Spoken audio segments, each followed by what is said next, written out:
Tuscaloosa. Tell us a little bit about, what these guys are about to go do. Okay, so in response to the widespread flooding in Texas, large number of missing persons still reported, Tuscaloosa Fire and Rescue has been requested to deploy with Alabama Task Force 1.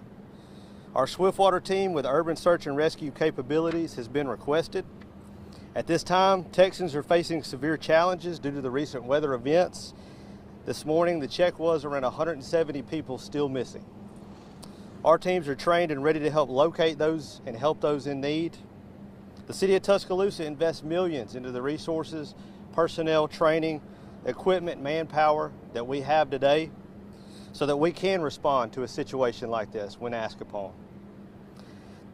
Today, with full support of the mayor, the city council, we are able to send highly trained personnel and equipment in a time of need. When this process began, I talked to Mayor Maddox, advising him of the process, the ask that we were potentially going to be called upon. And without hesitation, his response was, they came to help us in our time of need. Let's do what we can to help them.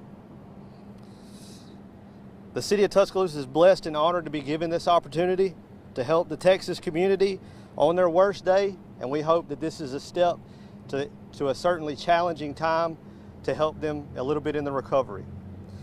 The city of Tuscaloosa will be sending 4 response vehicles, 2 Swiftwater boats, 2 side-by-side UTVs, and 14 urban search and rescue personnel trained in Swiftwater.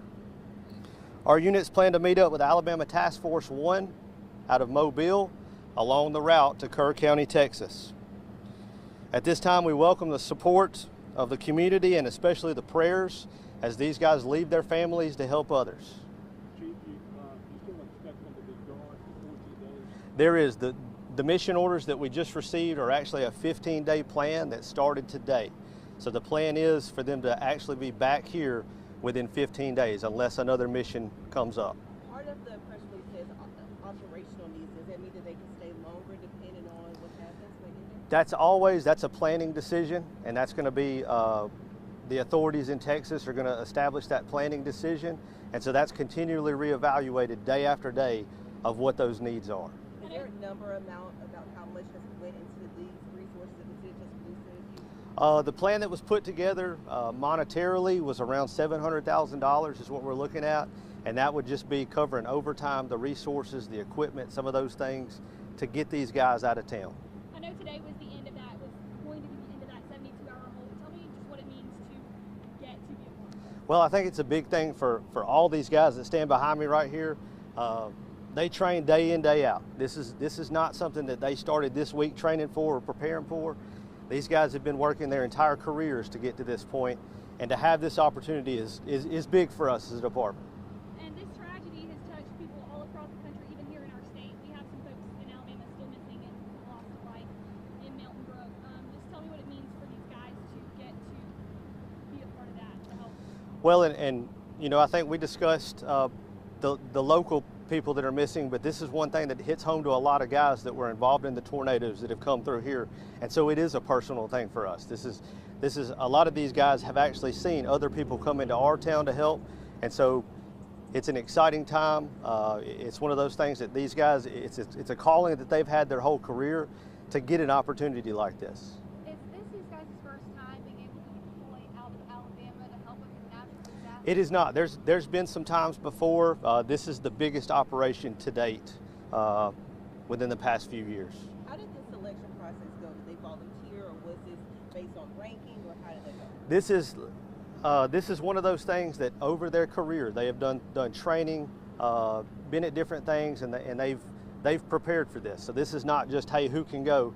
These guys are trained. They've gone through multiple different classes, deployment drills, weekly training on some of this equipment to prepare them for this. So these are guys that are highly trained, and we wouldn't be sending them out of town if we didn't believe in them. Is Tuscaloosa prepared to send more if needed? Yes, that's an ongoing conversation with the mayor. Like I discussed earlier, he was more than willing to help out where we're needed, and so we have got the backing of the mayor and the city council 100% at this time, and I've made sure and told him the appreciation we have for that. You said on Tuesday of this week there was a high probability that this guy would get the call. You got the call today, and This has been going on since this morning. You get a lot of phone calls from the different layers that are within the state, whether it's the county EMA, the state EMA, and a lot of those layers kind of, you hear those conversations, emails, texts, things like that that go on. The official word came around lunchtime. We actually got the documents with the numbers that we needed to get out of state. And so that's what's required before we're able to go wheels up and get out of here. We have had, since we were on alert day one, we have had things packed up. These guys have actually been in and done some additional training to get them ready for this response. I know that some of the floodwaters have kind of resided. There's still a lot of debris. Talk a little bit about the difficulties that they're facing. There is. There are still water issues that are there. We're not sure what the forecast is going to look like and how many days that they're going to be there, what they're going to encounter, but there's still a chance of some of that water rescue scenarios. A lot of the debris and things like that just make it very difficult to even find victims. And so that's what these guys are trained in with the equipment that we have. That's what they'll be focused on. Is there any way the community can support these guys while they're deployed in Texas or when they come back home after this event? I think this is one of those things that like I said in the press briefing, we always welcome the support, especially the prayers, that as these guys leave their families aren't on hold, right? I mean, kids still have things to do, ball games, issues like that. And so families are going to have to take up that as these guys are gone. And so just those prayers and especially their safe travels to get where they're going.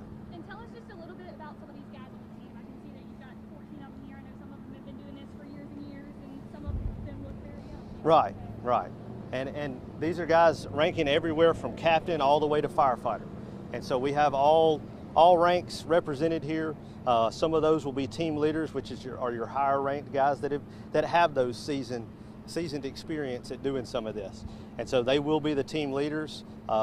This team right here will be broken up into 3 different teams. And so we have captains, lieutenants, sergeants, and also firefighters here. Collectively, I guess they have over 100 years of experience in this kind of stuff. Right, I would say at least 100 years between this right here. I haven't done the math on it, but enough experience. And like I said before, these guys are going out of town because we believe in them.